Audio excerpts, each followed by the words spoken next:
Lição número 10, capítulo 8.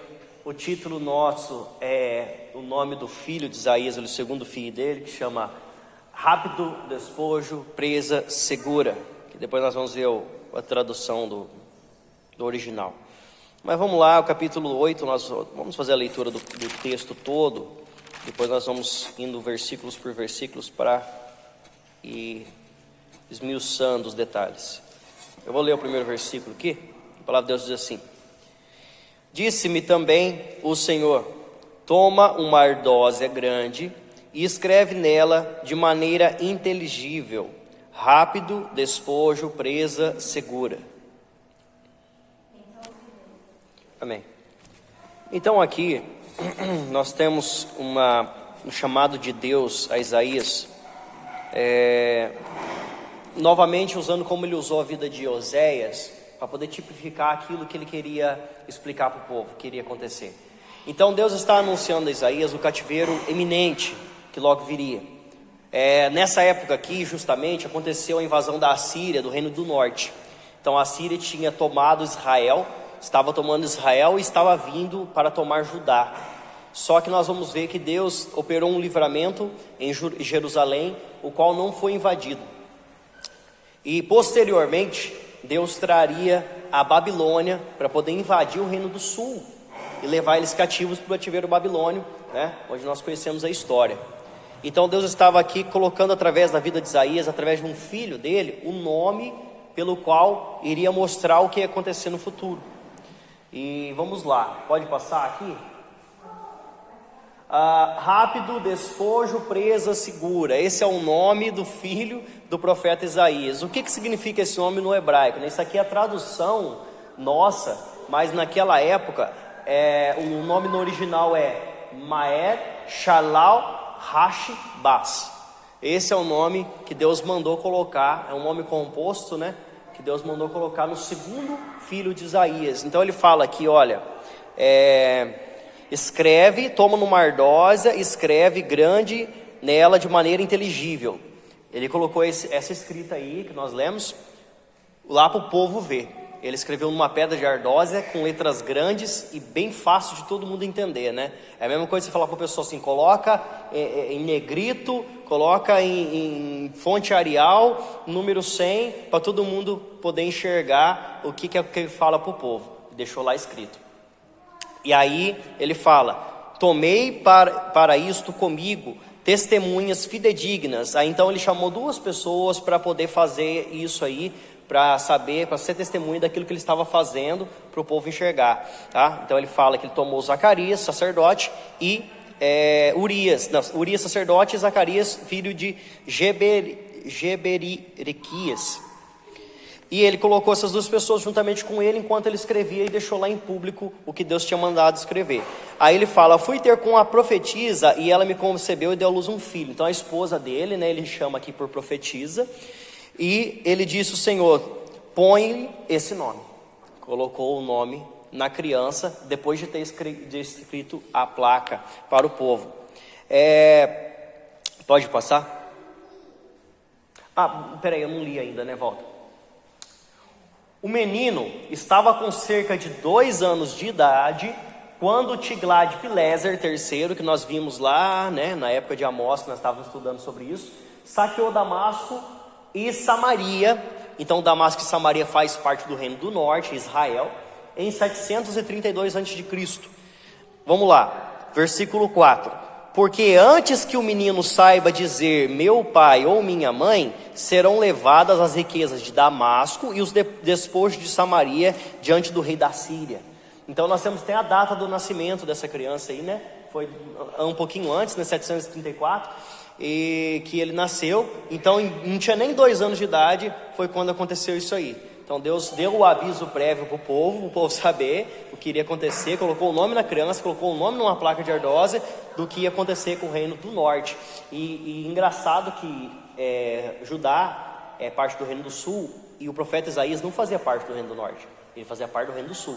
Mas então você vê que a profecia dele não era só para o reino do sul, era também para o reino do norte, né? Ele também estava profetizando para o povo do reino do norte. Então você vê que ele era um profeta que realmente a voz dele percorria todos os dois reinos, né? Apesar de não ser tão grande assim, era uma região separada, né? Era dois reis separados. Pode passar? Alguém abre lá em João 9, 7, Evangelho de João. Águas de Siloé. Lembra do tanque Siloé? Então me falou o Senhor ainda dizendo: em vista de que este povo ter desprezado as águas de Siloé, que correm brandamente, e se estar derretendo de medo diante de Rezim e do filho de Remalias. Quem achou aí, pode ler. E disse: vai lá no tanque de Siloé, esse espírito enviado ao enviado. Foi, pois, lavou-se e voltou vendo. O tanque de Siloé era uma fonte medicinal em Jerusalém. Nós lembramos daquela passagem, né, que ela acabou de citar aí, que Jesus faz aquele barrinho, né, com a terra, quando esfrega nos olhos do cego, fala para ele lavar no tanque para ele poder enxergar. Então esse tanque é desde essa época aqui, como você pode ver. Aqui ele representa figurativamente a ajuda de Deus que Judá não estava disposto a aceitar. Ele fala, por ter desprezado as águas de Siloé. Então o que ele estava querendo dizer aqui é que o povo estava desprezando a proteção de Deus, a ajuda de Deus para o povo, né? A cura, a restauração do povo. Que correm brandamente e estar derretendo de medo diante de Rezim e de Remalias. Aqui esse Remalias foi até citado na aula anterior pelo presbítero, que ele falou que ele não tinha achado referência sobre Remalias, né? Remalias, o filho de Remalias, é um rei de Israel chamado Peca, né? Lá no capítulo 7, versículo 1, você vê ele falando dele novamente, né? Aqui, sucedeu nos dias de Acás, filho de Jotão, filho de Uzias, rei de Judá, rei que Rezim, rei da Assíria, e Peca, filho de Remalias, rei de Israel. Então esse Peca aqui é o filho de Remalias, rei de Israel. Ele não é citado anteriormente, não se tem essas informações sobre ele, mas quando ele cita aqui esse filho de Remalias, ele está falando de Peca. Pode passar? As águas impetuosas do Eufrates, 7 e 8. Eis que o Senhor fará vir sobre estas águas, sobre eles, as águas do Eufrates, fortes e impetuosas, isto é, o rei da Síria. Então, Deus estava enviando a Assíria, como estava falando aqui anteriormente, para poder invadir o reino do norte. Damasco, ele fala aqui a Síria, a Samaria. Samaria é a capital do reino do norte. E Damasco também era uma cidade muito importante do reino de Israel. E eles invadiram essas duas grandes cidades aqui, o rei da Síria. Então ele usa a expressão as águas do Eufrates para poder falar do rei, o rei Senaqueribe da Síria, tá? Então, ou seja, o rei da Síria, Senaqueribe em 701, ou seja, 31 anos depois do que nós estávamos falando aqui, invadiu Judá e apenas Jerusalém foi poupada. Então, ele invadiu o reino do norte em 732 e 31 anos depois ele desceu para invadir Judá também.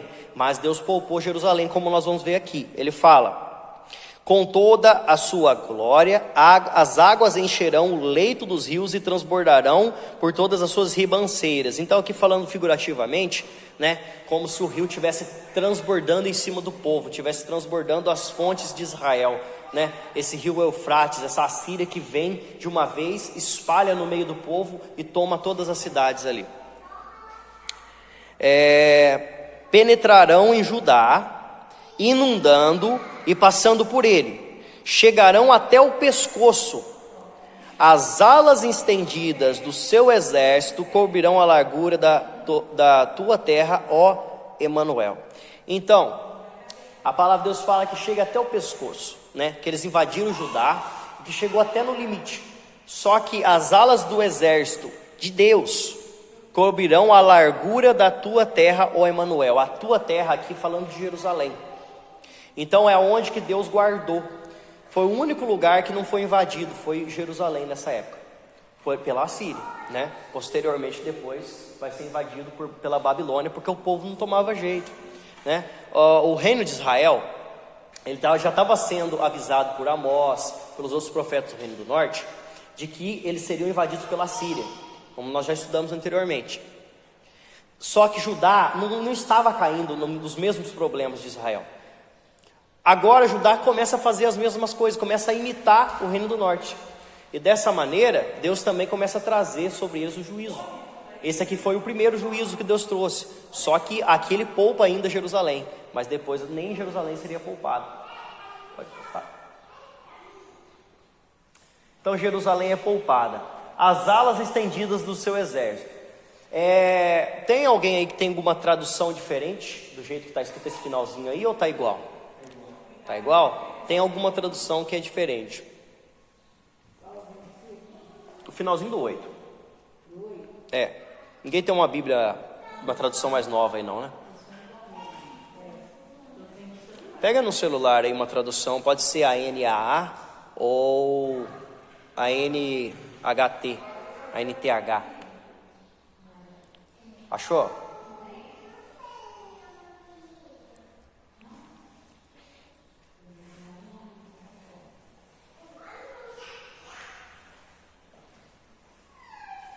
Isaías 8, o versículo 8, só a parte B aí que... Mas pode ler inteiro.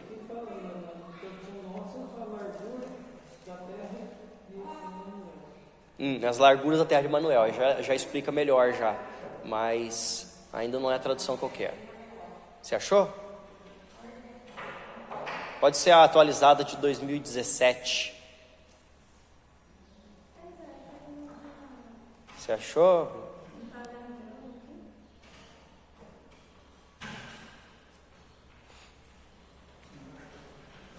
Tem que baixar. Achou? 8, pode ler 8.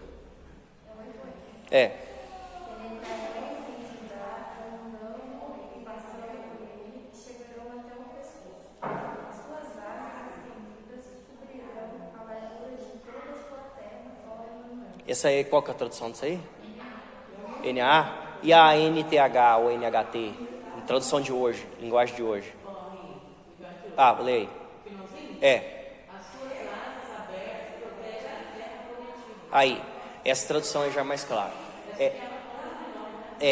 Então, essa tradução aí fala certinho. As suas asas estendidas protegerão a terra prometida. Abertas.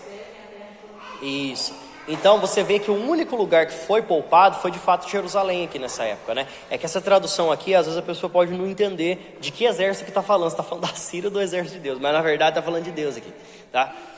Então, o Senhor protege e guarda a cidade santa, a cidade de Jerusalém, nessa invasão da Síria, que estava conquistando tudo ao redor, inclusive o reino do norte, que foi invadido anteriormente.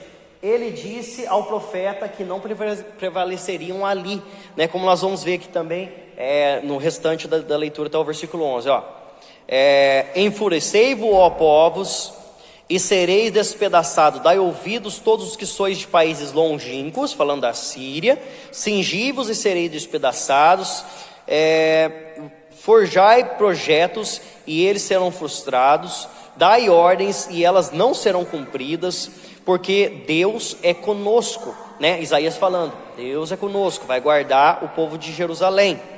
Porque assim o Senhor me disse, tendo forte a mão sobre mim, e me advertiu que não andasse pelo caminho deste povo, dizendo...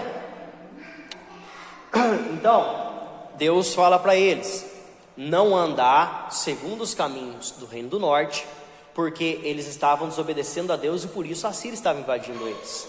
Se eles não andassem, Deus ia guardar eles. E eles até começaram a manter, mas posteriormente você logo vê que eles são invadidos. Por quê? Porque imitaram os mesmos erros que estavam cometendo no reino do norte. O que eles estavam fazendo no reino do norte? O rei Jeroboão II foi lá e fez um templo em Samaria. Fez um templo em Gilgal e Betel. O problema não era fazer uma cópia do templo de Jerusalém. O problema era dois. O problema principal, ele não queria que o povo saísse do reino do norte, fosse para o reino do sul para adorar a Deus, naquelas 3 festas anuais. Ok, adora a Deus aqui mesmo, não precisa ir para lá. No entanto, eles não estavam adorando a Deus. Ele tinha feito um projeto do bezerro de ouro em 2 templos, o templo de Samaria e o templo de Betel. O templo de Samaria era o templo do povão, era um templo grande para o povo, e o templo de Betel era um templo que só os oficiais iam, os nobres, né? Os governantes, o rei, a família real, os sacerdotes, o povo que era mais da classe alta. E eles estavam adorando idolatria, estavam fazendo idolatria, fora os outros problemas sociais que eram muitos. E esse era o problema. E o povo do Reino do Sul começou também a fazer idolatria. O povo do Reino do Sul também começou a fazer até outras coisas piores, que nós vamos ver nesse mesmo capítulo aqui. Pode passar. Conjuração. Versículo 12. Não chameis conjuração a tudo quanto este povo chama. Não chameis conjuração a tudo quanto este povo chama conjuração. Não temais o que ele teme, nem tomeis isto por temível. Melhor, conspiração em vez de conjuração. Ao que parece, esta era a acusação contra Isaías, feita pelos partidários da aliança com a Síria, pois ele aconselhou o povo a confiar exclusivamente em Deus. O Isaías foi um profeta muito rejeitado pelo seu povo. Na verdade, Jesus diz: o profeta não é aceito na sua própria terra. Isaías não foi aceito na sua própria terra. Elias também não foi aceito na sua própria terra. Nenhum profeta foi bem recebido. Por que não era bem recebido? Porque você já viu algum profeta da Bíblia falar bem com o povo?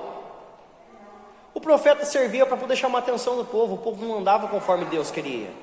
Deus trazia um mandamento, Deus trazia uma aliança, Deus trazia um benefício para o povo. O profeta falava uma vez, o povo seguia. Aí o povo começava a prevaricar, aí o profeta começava a chamar atenção. O quê? Então, às vezes é o profeta. Hoje, se você pregar exatamente, está aqui muita gente. Você não é bem recebido. Porque eles acham que a Bíblia não é mais aquela que deveria ser pregada hoje. Ué, é a mesma coisa. Não existiam lá 400 profetas ou mais profetas que falavam só mentira? E tinha um profeta só que falava a verdade. E o rei não queria ouvir o profeta falar a verdade, mas era o único profeta que estava falando segundo a vontade de Deus. E Deus não precisa usar mais que isso. E aí você vê que o profeta não é aceito porque o povo não quer levar repreensão, né? A pessoa não quer ser corrigida. Então Deus chama a atenção para o povo confiar exclusivamente em Deus, confiar na palavra do profeta, mas o povo estava prevaricando. Pode passar? Ele até fala no versículo 13 aqui, né? Ao Senhor dos exércitos, a Ele santificai, seja Ele o vosso temor, seja Ele o vosso espanto, né? Pedra que te firma ou que te faz tropeçar. Versículo 13 até o 16.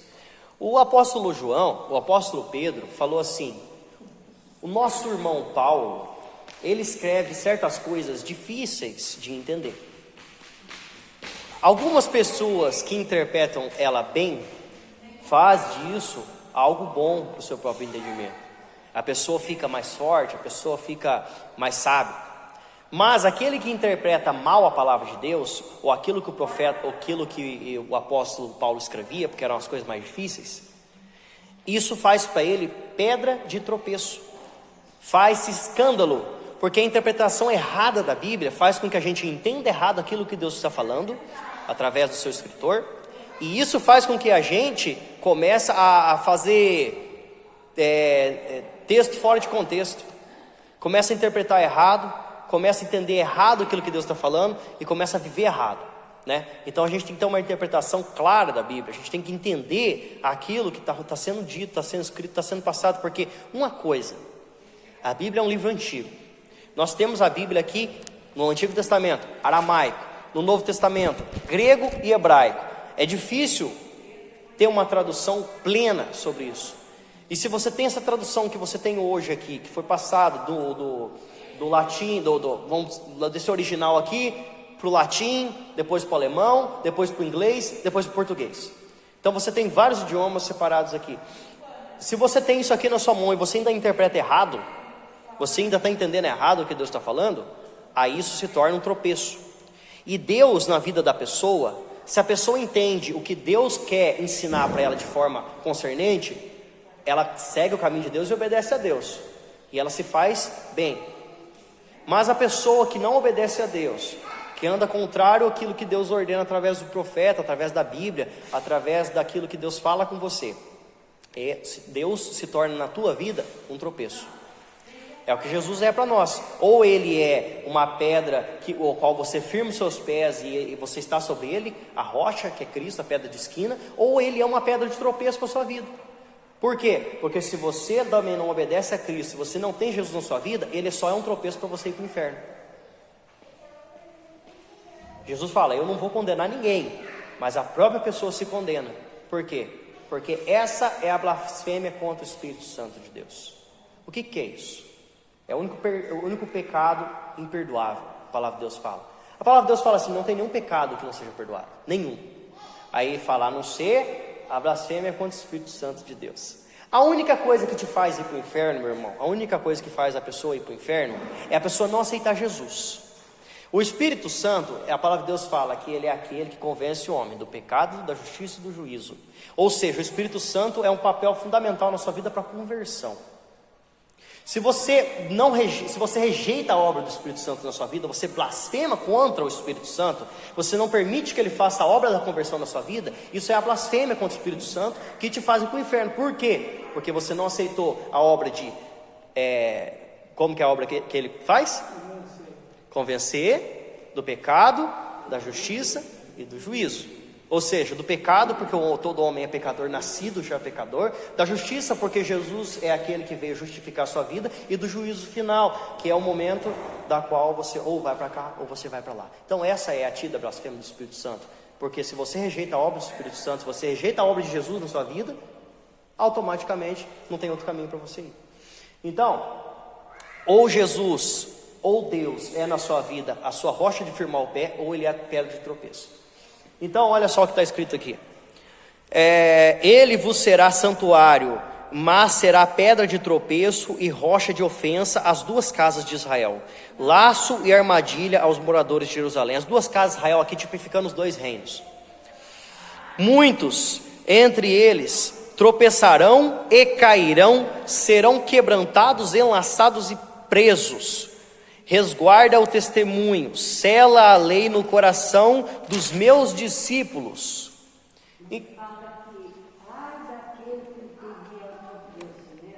Sim, aí é um tropeço que a pessoa causa.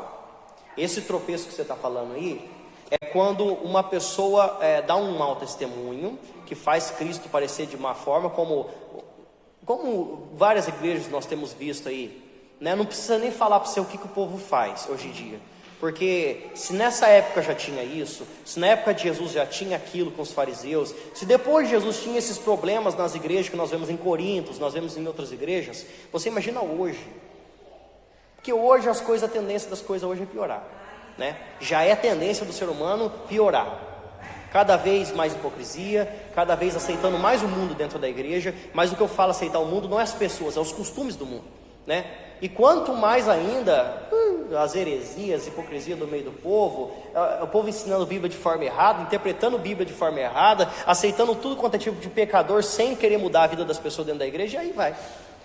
E outra coisa, naquela época, vamos supor que uma cidade muito grande tivesse 100 mil habitantes. Hoje uma cidade grande tem quantos milhões? Então, mais gente, mais pecado, Não tem um filme lá que o cara usa protótipos de robô, e ele fala assim, por que não tem um piloto nos seus robôs? Ele fala, porque homens causam problemas, não é? O ser humano causa problema, por isso.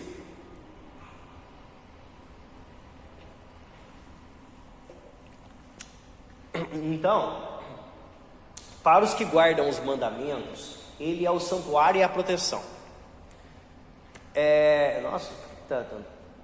Para os que desobedecem, se torna pedra de tropeço, E adiante, vemos mais uma vergonha no meio do povo.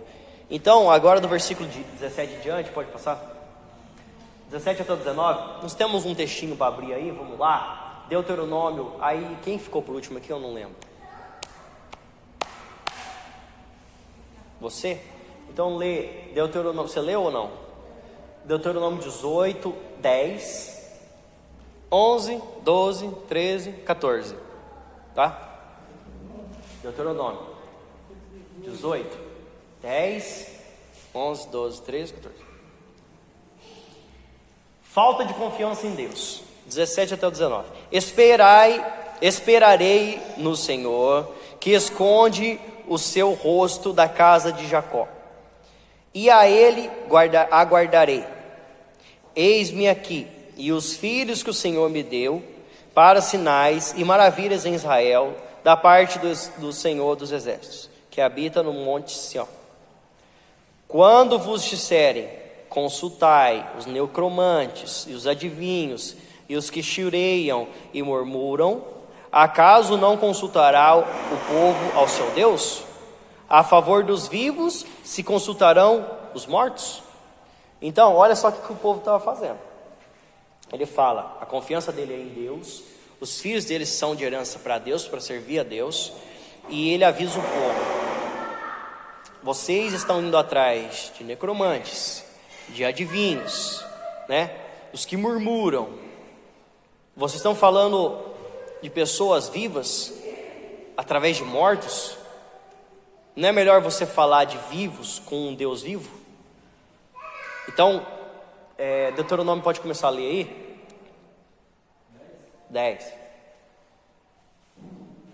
Não se achará no meio de ti quem faça assar pelo fogo ou seu filho ou sua filha em atividade,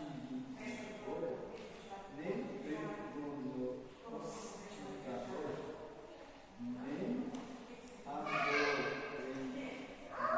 nem feiticeiro, Nem cantador, nem encantamentos, nem quem consulte o espírito adivinhante, nem mágico, nem quem consulte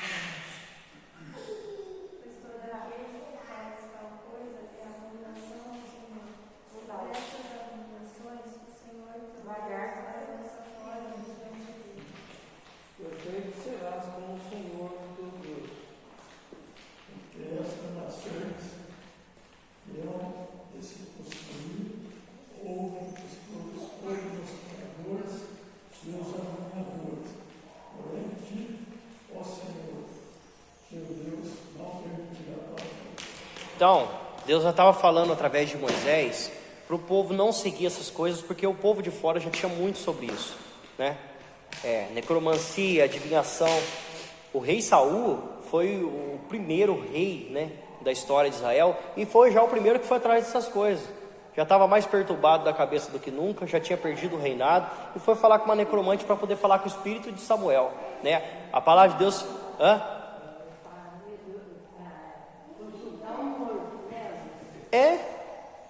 E porque ele gostava muito de Samuel, Samuel foi quem ungiu ele, o único que defendeu ele, e Samuel não queria que ele perdesse o reinado de jeito nenhum.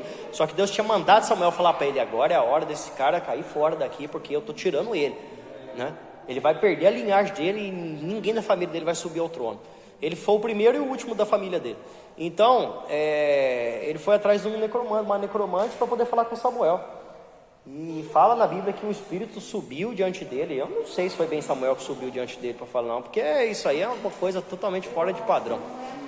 Não, deve ter um espírito maligno mesmo aí que... Imagina, você não tem contato com quem morreu, não.